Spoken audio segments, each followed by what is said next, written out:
everyone has a lot to do and limited time, so I'm very grateful that you're here, and thank you for helping to set this up. LS2, Katie, Jesse, really appreciate it. I didn't get a chance to meet everybody individually, so I hope I will afterwards. I was shocked to find one of my favorite people I used to work with at the Chicago Tribune, had lost track of him, did not know where I walk in, there's my friend Pablo. So I'm like, what are you doing here? We've got a lot to catch up on. Anyhow, I'm really happy to be here. Again, I'm Cindy Axne. I'm running for the United States Congress here in Iowa District 3 because, as Katie mentioned, it's not just my views that we're taking out to Congress. The reason I'm running is because those views that she said she likes about me are the views that Iowans have. We're a great state and we deserve to be represented out in Congress. We're not getting that right now, and that's why I'm running. Absolutely. So I started this race, my goodness, 13 months ago now. I can barely believe that. But it's been a whirlwind, and I am humbled by the support that I received in the primary. The amount of people that have come out to support our campaign over these last 13 months has just been incredible. And during that time, I've had the opportunity to travel this district and truly listen to the needs that Iowans have. The ability to find affordable, effective health care, the need to have a job that can support a family. We've got low unemployment but high underemployment, and certainly wages that aren't keeping up with the cost of living. Things like making sure that our seniors retire with dignity. Those things are at grave risk right now. And so that's how I've spent my time, walking this district, meeting with as many people as we can to make sure that they truly understand that they're going to have a better choice in this election. And I can't think of a better way to run for Congress than to get out and talk with groups like this. Unfortunately, the guy that I'm running up against, David Young, and if you're Republicans or independents in this group, I am grateful to have you here because this is about Iowa. This isn't about anything other than making sure we put the best person out in Congress to represent our needs here. But Congressman Young has been in Washington his entire career and working from one politician to another. And sadly, he's so mired in the issues out there and the ways of getting things done that he's hurting Iowans. He's working against us. He's taken hundreds of thousands of dollars from corporations and special interests and then turned around and voted in their favor, not ours. He's taken money from health insurance companies and then voted to increase our premiums, especially those on older Iowans. And then he's taken money from corporations, turned around and voted for a tax bill that puts more money in the pockets of wealthy shareholders while it puts the burden on the future of our kids and on our working class families. And I just finished talking with a group this morning about the issues that we're facing on the border with our immigrants. And this administration is certainly not representative of the values that Iowa has for its families to be successful and the values that we have as an open state who respects the dignity of others. And we need somebody out in Congress that's going to be doing those things. And I'm going to make sure to get out there and address those issues for us here in our state. So, a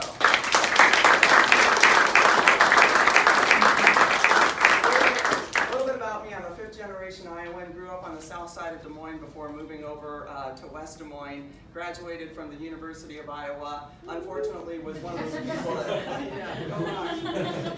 took off and went to Chicago for a while, where I had the opportunity to meet my husband, have my first child, graduate from Northwestern Kellogg with an MBA, work for Chicago Tribune.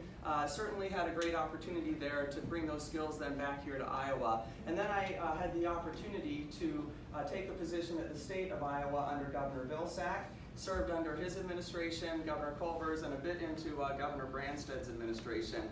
And really my job was rooting out waste, finding efficiencies in the system, and they called me in to fix a heck of a lot of problems. And I can't think of a better time to send somebody out to Congress that actually has a skill set in doing that. And I can't wait to hit the ground running.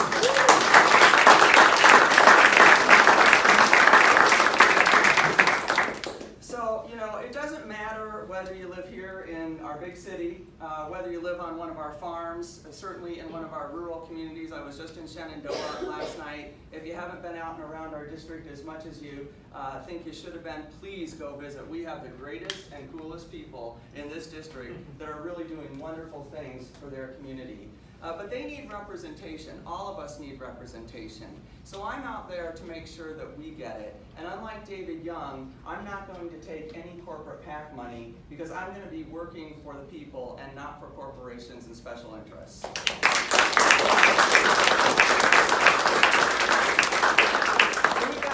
Of things to address out there. Every single day, unfortunately, it seems to change as far as what's my priority. But I certainly know the issues that we're facing here have to do with healthcare, making sure that everybody has affordable, effective healthcare access. I often tell the story that as my husband and I are small business owners, and during that time, I did go to work for some private industries, work for the state, but there have been many times where we've had to purchase our own insurance. And one of those was when I was pregnant with my second son, who's now 14. And we couldn't afford the rider. Back then, you couldn't get maternity coverage as part of an individual plan unless you paid for a rider that cost $1,000 a month and then held that in place for at least a year before becoming pregnant. Well, we couldn't afford that. So when we had our second son, we had to sell our personal items on eBay just to cover the cost of those medical bills because I had a baby in a hospital. And we can't go back to a time where our families are forced to determine, do I pay for our electric bill and put food on the table, or do I make sure my kids have the health care that they need? That's just wrong. So I'm going to get out there and make sure that every single Iowan has access to affordable, effective care.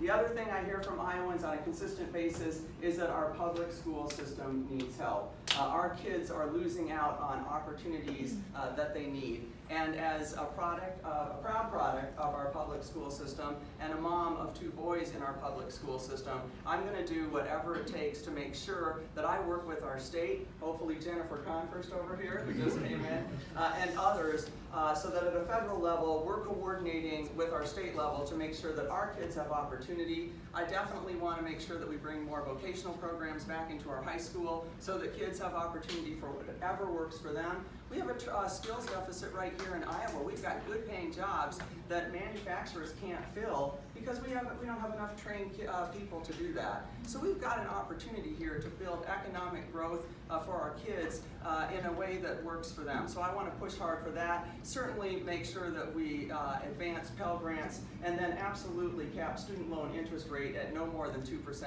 because nobody should be profiting off our kids' futures. Absolutely.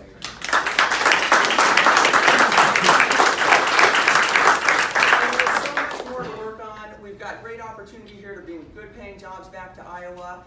One of the things that I talk about quite a bit is what I call new technology agriculture. I had an opportunity under Governor Colbert to direct the state's energy and environment plan, helping us to move towards energy independence, bringing the wind farms here and manufacturing surrounding that, creating thousands of jobs. And we should be the leaders when it comes to sustainable agriculture and sustainable practices. And Iowa can do that, and I'm going to make sure that we put every effort behind that to grow us in natural energy, wind production, solar, making sure that we address sustainable agriculture to improve our farmers' yields, but to also help our environment at the same time. And we're going to create a heck of a lot of jobs through this process. So over the next few months, I'm going to be working like this, going out and talking with as many people as I possibly can about the issues that we're facing here in Iowa. Because as I said, I can't imagine a better way to run for Congress than to get out and talk with the people and hear about their issues. But I'm here because I can't do this alone. So I ask for your support. I ask for your voice. I ask you to go out and talk with your friends, your neighbors, independents and Republicans alike. Let them know there's a better choice in this election that we can send to Congress that's actually going to get in there and start getting things done. And by the way, many people know I've got pretty sharp elbows when it comes to doing the right thing. So I ask you to put all your effort into this. I was recently at an event and Governor Vilsack said these are the most important elections in 50 years. And I couldn't agree with him more. The heart and soul of our state's at risk, the heart and soul of our country's at risk. And we need to get people elected who understand that we've got a lot of work to do and it's time to buckle down and put the best interests of the people ahead of the best interests of the wealthy and corporations. So I ask for your voice, I ask for your vote, because together we can bring hope and opportunity to every single person in this district and in the state and in this country once again. And thank you so much for being here. I'm happy to answer any questions.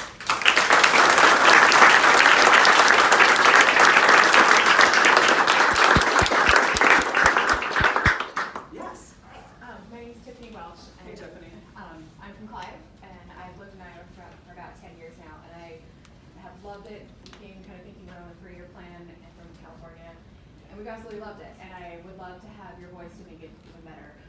I'm a volunteer advocate with Save the Children Action Network. We're a political advocacy group for kids, and one of the things we advocate for domestically is early childhood education access. So I love what you said about helping schools, helping colleges, all this good stuff. That's fantastic. I would like to know what you would do to help the younger Iowans, the 0 to 5, especially considering that brain development is 80% developed by the time you hit kindergarten. What would you do to help our younger Iowans be ready to start school and then be ready to be effective citizens in our community? Yeah, well, first, thanks for being here, Tiffany, and I appreciate that question, and thanks for everything you're doing, because one of the things I have learned through this entire endeavor is that, again, we're all in this together. None of us do this alone, and I can't do the job that I do unless we have support from groups like yours, so I appreciate that. I had the opportunity while I was at the state to work on community empowerment. You might know that. And while we were there, it was to make sure that kids were ready to hit the ground running in kindergarten, because we know that when they are, they're going to learn, they're going to have a greater success at graduating, and then more success in getting a good job and moving forward with a successful life. So we focused on communities where there were high levels of food scarcity, low levels of immunization rates, all those indicators, as you well know, that mean that these kids weren't ready to hit the ground running. So that's one thing that I want to make sure that we continue with and grow, and make sure that we've got opportunity for all those kids through those nonprofit government partnerships to help raise up those communities. Certainly here in Iowa, we have major issues with our children when it comes to food scarcity, when it comes to mental health issues, and those are two issues that I have been talking about along this trail as much as I possibly can. There is no reason that in Iowa we should have children that don't know where their next meal is going to come from. I grew up on the south side, as I mentioned. I went to Lovejoy Elementary School. My kids now went to Jordan Creek. Big difference between what happens out in West Des Moines and what happens at Lovejoy. My friend's actually the principal at Lovejoy. And you know, they send kids home with clean clothes because they don't have clean clothes. They don't have food, so they send them home. They make sure parents get to work because if they lose a day's pay, they're not in a lot of jobs like we might have where we can call in. If they don't go to work, they don't get paid, they might lose their jobs. And so one thing we also need to do is level the playing field with the resources that our schools get. And that's one issue that I'm going to make sure that we address. I think that formula needs to be looked at a little bit so that we can make sure there's opportunity no matter what zip code that you live in. So I'll be working on all of those issues to make sure that kids get the health care that they need. We protect our children with health care, that we protect them to make sure that they've got food in their bellies, and that they've got opportunity for universal preschool so that we can all have the same opportunity. It's one of the reasons why I fought for all-day kindergarten in West Des Moines. When I found out half the kids lost a lottery and didn't get that, they got 2.5 hours of learning compared to all day. And our school system should be the great equalizer, and that also comes with taking those kids in preschool as well. So I'll make sure that we've got that equal education for all of our kids across this district. Perfect. Thank you. Yeah, thank you. I have a question. Yeah, this is out of the sky. This is something that my name is Araceli Good. But I've been seeing announcements on the TV about these online schools. And my question is how those schools can promise all that they promise, and they say there's no tuition fee. And then our school is supposed to be non-tuition schools, and we see the discrepancies and all they promise. So how is that viable? I mean, how does that work? Yeah, Why did they are able to accomplish everything, and why do our schools are failing? Right. Well, so I don't know the exact answer to that. I've started to see those. Yeah, I've started to see those commercials myself. Yeah. What I found interesting, Cindy, is that in today's paper, it's telling how the Des Moines schools are not getting the amount of money they should get because that money is going to other things. That's right. And that, that's not right. That's not why I voted for the school board or why I voted for the state legislature. I voted for that because I am very committed to school and education, and you know that. Yep. One of the things most important is that my children would have a good school, because my parents never graduated. I was the first of 8 kids to graduate. So graduation to me means a heck of a lot. Yeah. And so I appreciate your stance on what you're doing about education. And Sally and I talked about that, and I said, Sally, I see that commercial, and I wonder, where in the hell did they get that? Yeah. Supporting them, and that's true. And you are all the young people that she needs to have working for her, because you need to be with are you getting $7.50 an hour, $15? How can you support a family on $7.50 an hour? That's right. You know, That's you right. have to think about that, young men and women. I'm glad. I may seem like your old ancient mother, but but you're not so ancient that you can't understand. You've already gone through it, and so has Sally. Because Sally is a professional nurse, and she Yeah. knows she had to work hard to get her title. Yeah. And I appreciate everyone being here. Yeah. So, Yeah, well, and so, you know, we've got people from the school system here as well, and people who work with student loans and that, so they know a heck of a lot about this. You know, it really is a matter of the level of resources and funding that we have to support our public school system, and then how we sort those funds out. And right now, as many of you are well aware, we've seen consistent levels, declining levels of support for our public schools year after year after year. We are very below when it comes to the resources that we put to our schools. We need, you know, 5 to 7% increases every year for the cost, and we're getting somewhere around 3%, I think, on average too. Less. So we're down. We have to dig ourselves up before we even start, you know, getting to a place where we can plateau, and then we need more on top of that.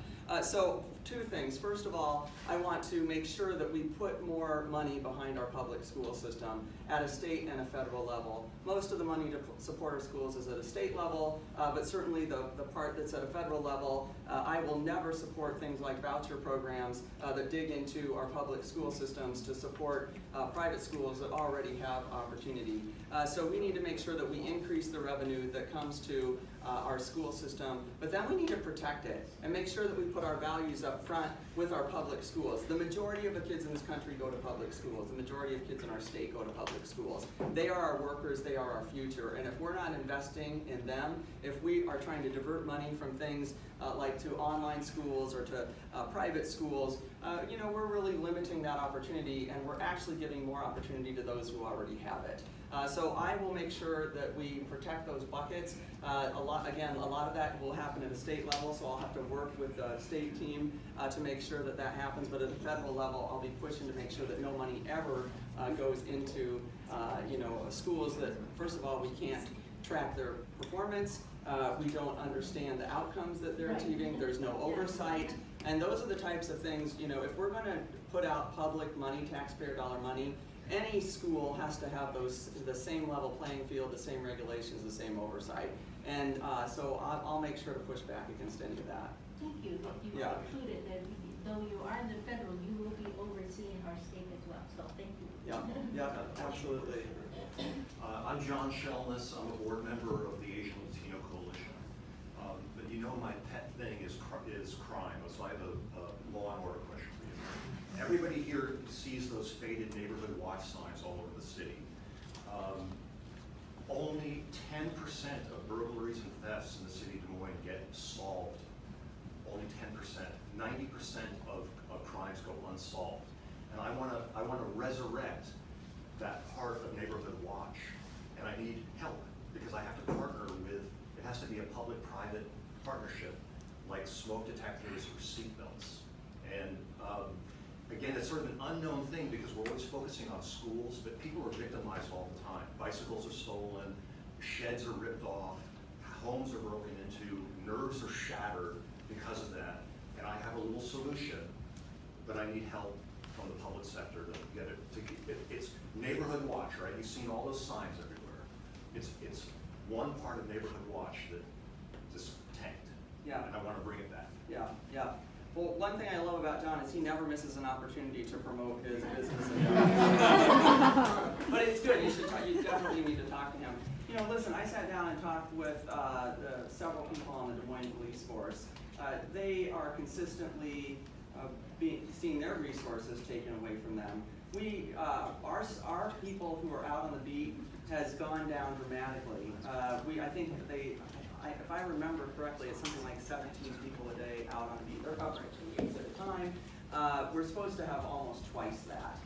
And what they're asked to do is take care of issues now that have nothing to do with law enforcement, dealing with mental health issues, dealing with ICE enforcement, all of these things that are calling on them and their time where they don't have the opportunity to protect our communities.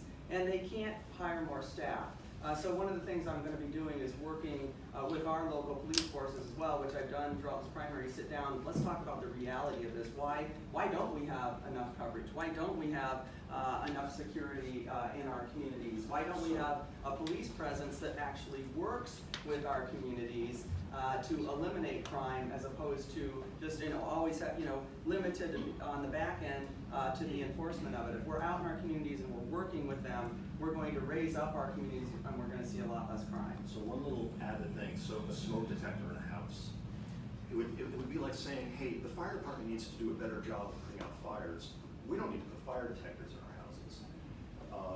This is the same thing with my little system. It's a way for citizens to get involved to help bring down crime. We can't rely on our institutions to do everything. We have to do it ourselves too. And this goes back to things about politics too, and generally. We're always demanding things about politicians. We have to do things, people. We have to get involved in small and big ways. That's right. Yeah, absolutely. Yeah. What is your plan for fighting against the NRA? Well, listen, let me start by saying, just so it's on record, I support our Second Amendment. One of the bureaus I oversaw when I was a division administrator at the Department of Natural Resources was hunting and fishing licensing. So I'm very familiar with Iowa's history of gun ownership for sport and protection. But those hunters wanted to make sure that there was good gun safety, that they kept the guns out of the hands of people who shouldn't operate them.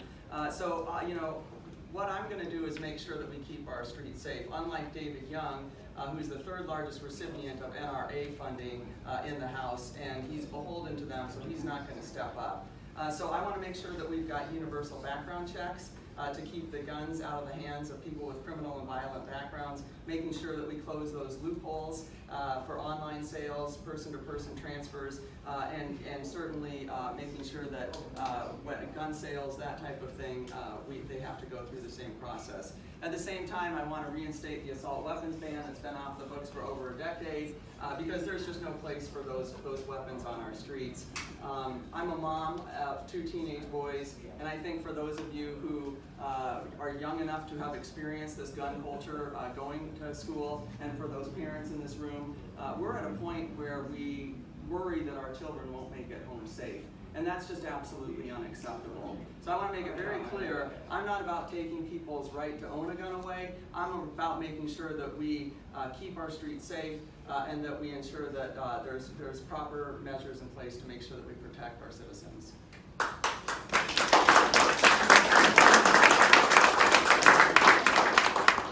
So my name is Beth, and I'm a former teacher, and I taught on the south sides at Weeks Middle School for a number of years, and grew up in a teaching family. I'm interested to hear more about your vocational idea, because I always felt like we're teaching them good things in school, but not life skills, like checkbooks, how to change a tire, how to plan a menu, things like that. Do you kind of see working with Central Campus, or kind of filtering that out, or what's your idea with that? Yeah, well, I haven't, don't have the whole plan thought out at this point, but I couldn't teachers. agree with you more. And I think I'll start with civics. We have got to have kids start understanding the decision that they need to start understanding how our democracy works, that this is a republic, and that the involvement is necessary for them to achieve the goals that they want to in life, and how this all works. Why we're in a situation like this, because of gerrymandering at a federal level, because of things that where people have found ways to color outside the lines, to not respect the Constitution and the laws that we have in place. And I think we need to start with many things like that, like civics, so they truly understand how their involvement can make a difference, how they understand the structure of government, so that we don't have just wealthy and corporations lobbying in Congress and out in Washington. I hear so many people talk about the fact that, well, I'm just not interested in politics. Well, who is interested in politics? Every single large corporation, everybody that's trying to sell you something, and they're maneuvering out there to make sure that their voice is heard. So we've got to get our kids to understand that. So things like that, absolutely business sense. Fortunately, my kid was interested. He's not that interested anymore, but he was somewhat interested in raising money, so I bought him a couple finance books, and I've been, talking with him about that. Now he's got the car, so he doesn't care much of that anymore, and it's summertime. So, finances, to your point, how to balance a checkbook. I mean, I know they do some of that stuff through not junior league. Thank you. But we need to take that further. It's this truly understanding of what it needs to take to get by. What you need to even rent an apartment here. But, how you're going to change a diaper. Right. How to change a diaper. And so I couldn't agree with you more. I talked about bringing vocational trades back into our schools at a much greater rate. But I also think we need to bring internships, that so people can do on the, while they're in high school, start getting some idea, working with other organizations, following people, getting a mentor so that they can learn about opportunities. But we absolutely need to bring classes back like that, where our kids are going to have, an opportunity to come out and hopefully not start out their work life with a major debt load, have a good understanding of what it takes to save so that they can, purchase a property so that they can have that immediate success, because that's going to help them. And so listen, I'd love to work with you on how we can make that happen. Yeah. My name's Peter. I'm an intern here at LSU for the summer, but grew up in Johnston, worked at Pioneer, all of that fun stuff. Going to school in DC right now and studying environmental policy. So we talk a lot about education, but I think for a lot of young people, climate change is one of the more pressing matters for us as it kind of grows closer and closer. So kind of wanted to hear your thoughts for how we can have more renewable energy, how we can kind of focus on decreasing our impact on the earth, and what that means for Iowans here and kind of your policies in DC. Yeah. Well, listen. Early on, I've been supported by key environmentalists in this state because I've spent a lot of my career working on environmental issues. Listen, I compost in the middle of Iowa in West Des Moines and so this is near and dear to me. I grew up going to national parks. Those are the types of trips I take with my kids. I'm very much about making sure that we protect our environment. It's one of the most critical issues that our world is facing right now. It's a national security issue. We see around the world where there's famine that has started wars as a result of that, which is, people need to start getting, Syria is a great example of that. This is the wars over there are as a result of issues related to climate change, and now we've been involved in that. International issues start. And so we need to, those are some teachings that we need to do. Root causes behind these things. So that's a priority for me. It's been on my platform since I started. As I mentioned, I directed the governor's agenda for clean energy and the environment, helped bring wind industry here, clean biofuels. I want to move us in that direction. We've got incredible opportunity here in Iowa to build an economy around that. I mentioned new technology, agriculture a little bit earlier. Things like the ability to measure the depth on which we need to till our soil so that we release less carbon into the air. That's dependent on the seed, that's dependent on the land. We have opportunity to create machinery that allows us to control that, then collect that carbon as it's released, store it, turn it into energy, and or sink it down so deep that we don't release it again. Those are things that we need to be thinking about here in Iowa and be leaders in. And I think we can create industries around that here in Iowa. I a long time ago talked about bringing work hubs to our rural communities and to some of our metro areas that might not have as much job opportunities. So taking derelict buildings, making them sustainable, bringing them the infrastructure and the technology, and then we can bring jobs from all over the world out to Mount Ayr in Ringgold County, where they need a heck of a lot of jobs, where we're not retaining young people to stay in those communities. So we have a heck of a lot that we can do, but we absolutely need to be moving towards a renewable energy economy. Right now, China's outpacing us dramatically. We're falling behind. Our farmers are hurting as a result of it. We're there right now with the tariffs and the fact that so much of their economy and our economy is dependent on corn and soybean sales, which is part of the renewable fuel standard. We need to look at all of those issues and make sure that they are beneficial to our state, beneficial to our country, and make sure that we fight back against climate change. So I'm hoping to be a part of that out in Washington, sitting on a committee that addresses those issues. Yeah. Okay, a couple more questions.